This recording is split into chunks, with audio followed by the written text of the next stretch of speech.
intelligence program here in America? Mm-hmm. But of course, and that's just one facet of it. These people or individuals with this type of mindset have infiltrated just about every facet in America. They're police officers, they're judges, they're lawyers, they're bankers, they're doctors, they're all veterinarians, they're every type of position that you could think of. See, I just liken them to the KKK, but are much more fine-tuned than the KKK, probably with more power. I would say the KKK would probably be the grassroots of their organization. But yet and still, to me, they're all connected to one another. And you know, these ones that we have here on a lower level, like they might be a baker. See, they stopped wearing sheets. Now, that's always been an element that you don't see, like the Illuminati, which is what we're talking about now, Bilderbergs, Rothschilds, Rockefellers. There's always been that. But then there's an element that you could see that was more verbal, that were out there doing the work of those up high. And these are the ones, the foot soldiers, the ground workers, and these are the KKK individuals. Mm-hmm. Now, they went from wearing sheets now to say they're going to take the sheets off and put a suit on and a tie and carry a briefcase and drive a nice car and live in a nice neighborhood, maybe live next to you. Mm-hmm. Maybe your so-called landlord or your dentist or what have you. So yeah, of course they've kept the program going. Look how many of us are locked away in prison right now. Mm-hmm.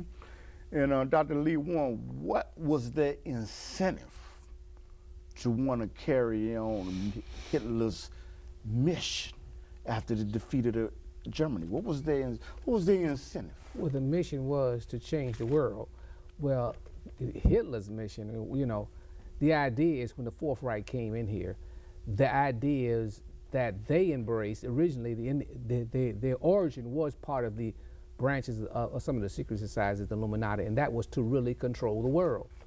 So that has continued under the First Reich, the Fourth Reich, by the bloodlines to continue that, and we're very close to that point whereby you have a so-called New World Order. I mean, where nations cease to exist, and they've been governed by one head, one president, one legislator, one money, one religion.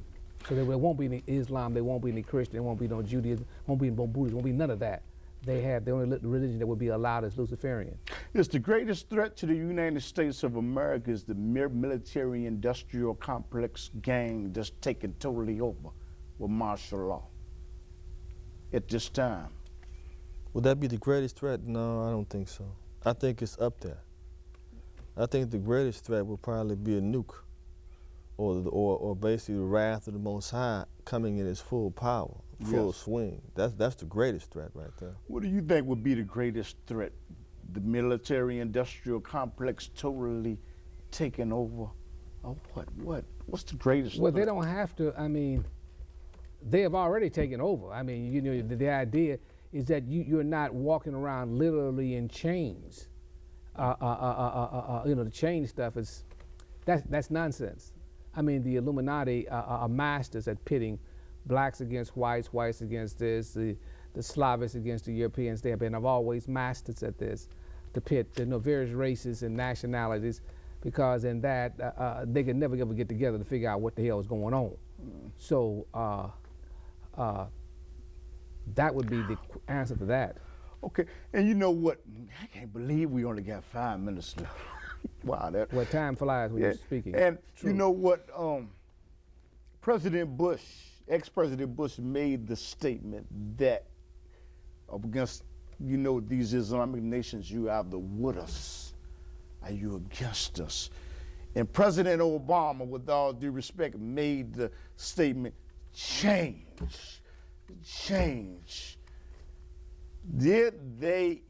Are they using the same formula that Adolf Hitler used with the minister of propaganda, with Goebbels using the media to their advantage? Are they using the same formula to achieve their goal? Well, yeah, they remember that the origin of mind control is Tavistock. That's the mother that's in England, in London, and they're the ones that developed the principles of mind control and et cetera. So that's come all the way down.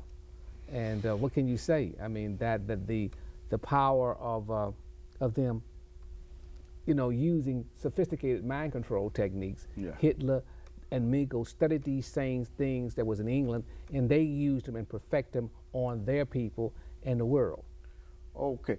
And Brother Dawa, would you say that ex-President Bush is using, as you say, mind control and using the media like Hitler had a minister of propaganda to get his word out when he said to the Islamic nations, you either with us or against us, and President Obama saying, change, change, change, but things are staying the way they are. Is he using the same method, in your opinion, that Adolf Hitler used? I'm talking about by utilizing the technology with the minister of propaganda, Goebbels. You mean Obama? Yes. And Bush.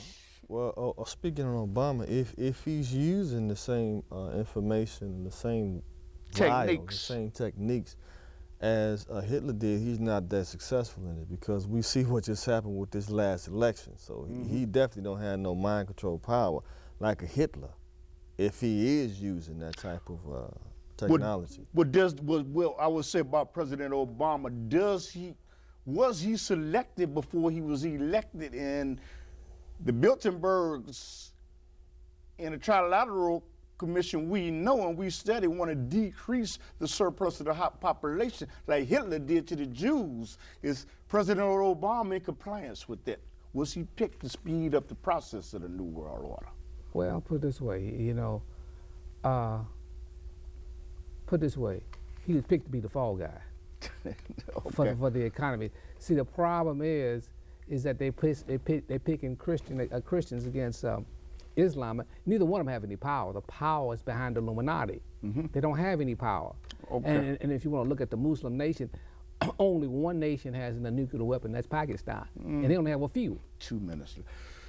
Say, I ask you, was President Obama put in to speed up by keep the course of the New World Order and to keep the third rate mission still alive? As I think I said on one of the shows we did before, Obama is just a puppet, controlled by the puppet masters. Okay. Who are the people that we talking about now? Okay, but are y'all in agreement that they do want to decrease the surplus of the population? Yeah. Oh, that's yeah, happening. definitely. That's definitely happening. Definitely. I mean, you got AIDS, you got. Listen, about 35, 40%. If you go to D.C., 40% of black women, 50 or 60% they have hepatitis C and B and C. Hepatitis is a viral disease, probably worse than AIDS. Now, there's people out there HIV. listening that don't believe that it would be a group of people that want to put people to death and decrease the surplus of the population. Hitler decreased the population of the Jews, but you have a whole set of people that believe that there are too many people on the planet, and they're taking the natural resources, they're using up the natural resources of the planet, like oil and gasoline at too fast a rate. But that's enough with me. We're gonna do this again in January. But any finishing comments? Thank you for coming on. Well, first of all, I want to thank you for allowing me to come on the show, share some of the ideas. Hope the people can be awakened to the truth before it's too late as the system crashes on them. We warned them years ago that this was coming. If they haven't prepared both physically and psychologically and spiritually, they got their worst nightmare.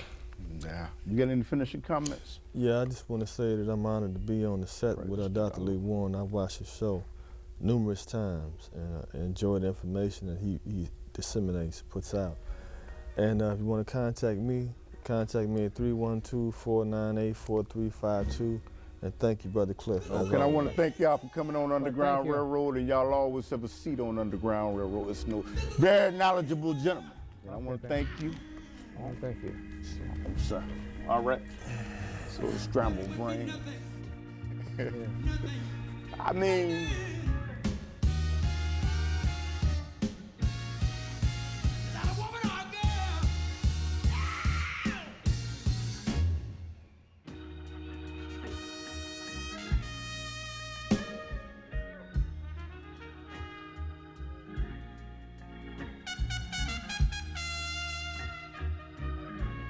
from Augusta, Georgia.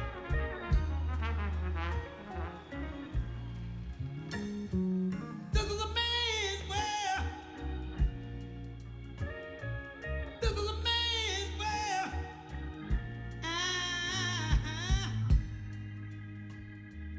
but it wouldn't be nothing